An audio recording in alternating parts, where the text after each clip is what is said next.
You see, I've been using the Panasonic AG UX 180 for 2 years now, and I've run across my share of situations that are, things you have to deal with, cope with, work around, and I've developed some of those workarounds during the course of my working with this camera. In this video, I'm going to share some of those tips and tricks with you. Hopefully, it'll save you some time and get you working better with your camera. I've already made 2 videos on this earlier. The first one was about the unboxing and explaining all the buttons and switches. And the second one was about the menu options. And I'll drop the links of these in the description below.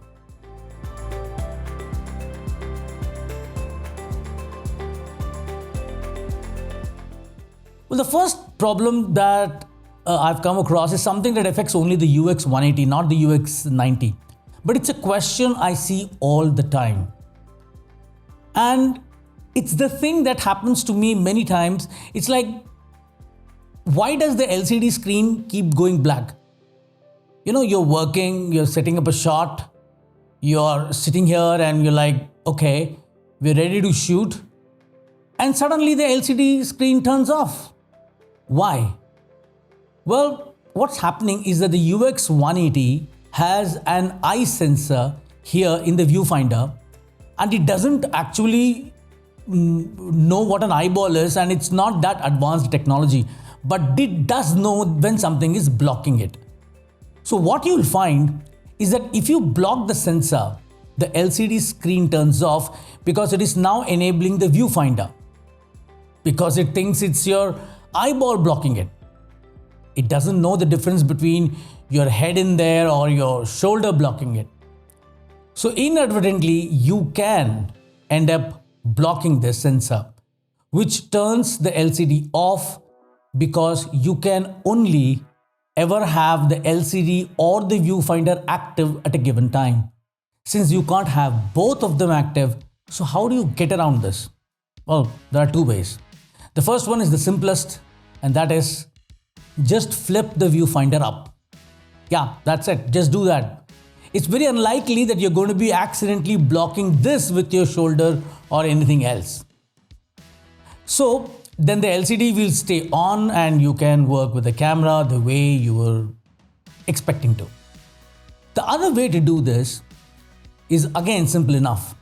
Hit the LCD EVF button on the camera. When you press that, it will switch between LCD only and auto switching. You can't tell it specifically to go directly and only use the viewfinder. That's not an option. Because the viewfinder is a sensitive OLED. It has a physical shutter in there that shuts it off when it is exposed to stray light. So you can't just leave the viewfinder on. It has to be either be off or be blocked by, ideally your head.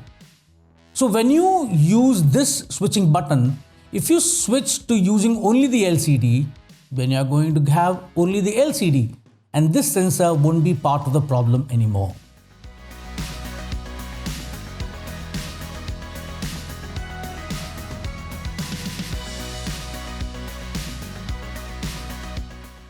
So why wouldn't you just set it to always use the LCD?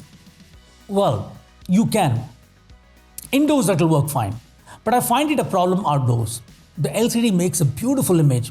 It's got rich, deep, dark colors, great contrast, but it's very reflective. So I find it outdoors it's much better to use the viewfinder. With the viewfinder, you can block all stray light and you can see exactly what's going on. But then you don't have access to the LCD.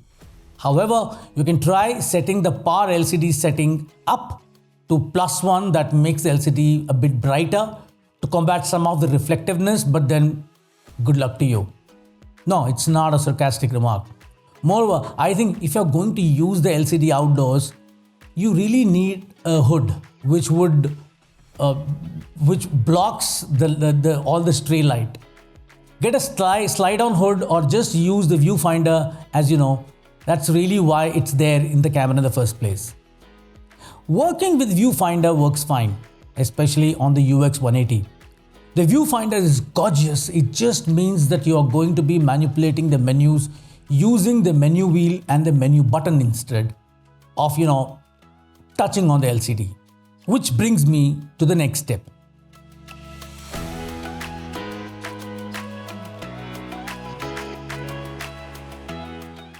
Using the menu wheel can make navigating the menu so much better. If you're just going through the pages and menus, it's no big deal. Just touch the screen, or you can even rotate the wheel, whatever. But there are some menu items, like for example, master pedestal.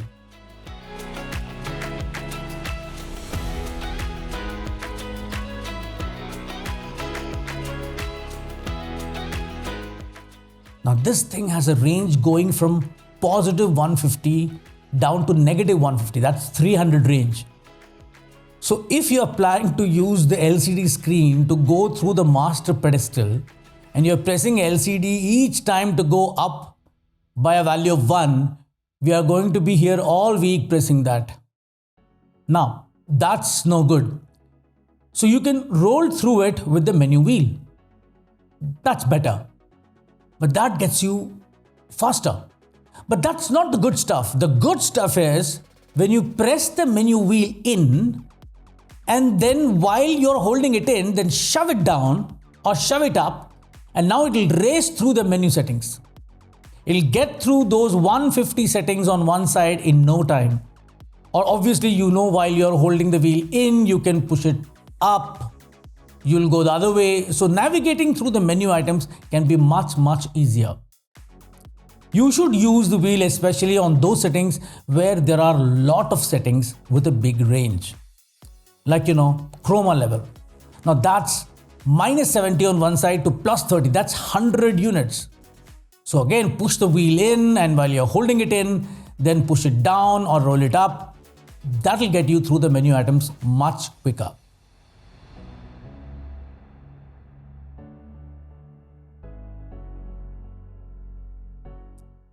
Now, the next one, this is just a new user adaptation issue that I get. But I've had a number of people ask me, why is it when I adjust the iris, when I rotate the iris ring, the exposure doesn't change? Sometimes, especially when I can even see the iris on the LCD screen, the numbers are moving, but still the exposure isn't changing at all. So what is wrong with my camera? Is my camera broken? No, your camera is not broken.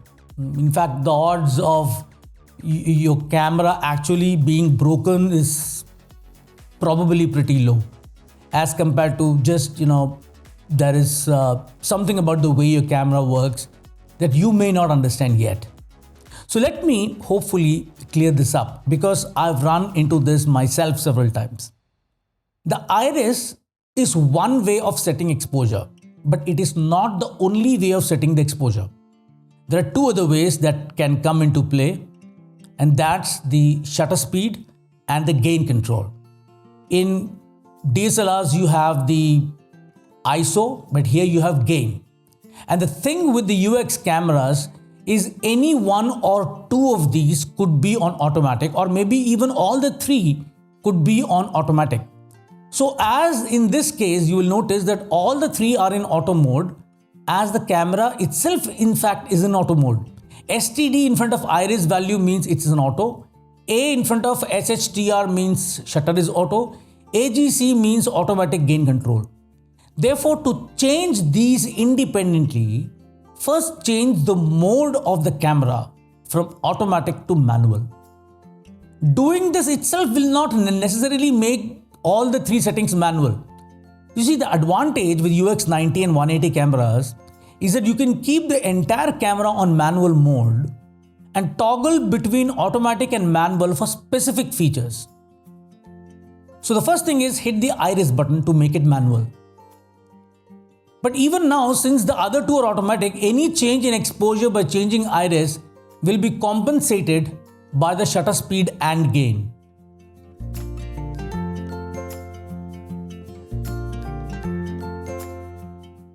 Now let me make the gain in manual mode. I'll hit the gain button and it will take me to mid gain, which is 6 dB. I had made the low gain option as the automatic. Now my gain is fixed at 6 dB. So now this is also manual. This time also there is no considerable change in exposure as the shutter speed is compensating the iris change. But when I hit the shutter button also, it makes that manual now. And now changing the iris will change the exposure.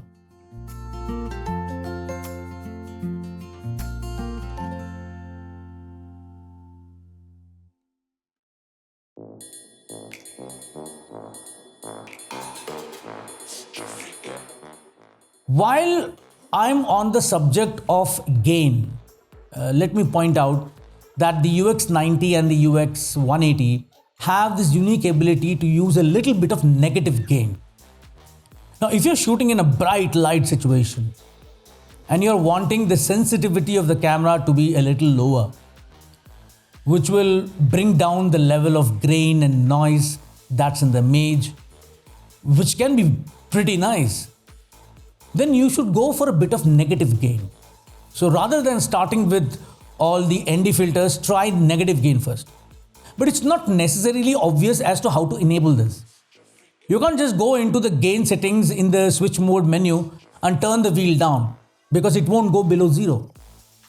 So you have to enable it first. And it's kind of in a little bit of a hidden spot. But I'll show you how to do this. So go into the menu system, go into the system mode menu and look for the extended sensitivity menu item. That's what enables negative gain. So set that to on, and now when you go to set your gain, you can go below 0 up to -3.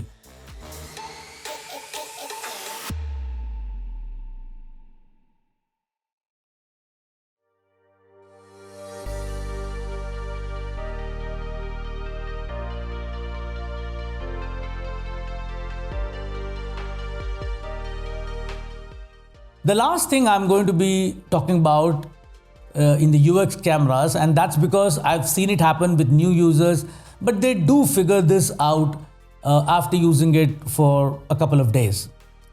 Don't just flick the LCD screen. It needs to have a little bit of pressure and a little bit of time to register that you have pressed the LCD. It's not as sensitive like your smartphone is. So if you hold it for a second, you slow down your moves and hold it in and press, then you will find that it's very responsive and it gives you exactly what you were trying to do. But if you're a little impatient and you sort of flick it lightly and don't stay on there long enough, then it won't register those button presses. So slow down a little bit, be a little bit more deliberate, and you will have a better chance of getting the results you want with the LCD. Now, I hope these tips have been helpful and will help you to get the best out of your camera and make it a more satisfying experience to use. Be sure to stay tuned in to the rest of the videos in this series. I've got 14 videos. This is video number 3.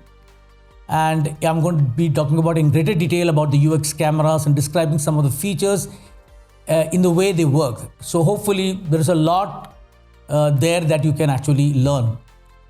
Now, if you like this video, give it a thumbs up, and if you like watching such videos, please subscribe and press the bell icon for notification. Thanks for watching.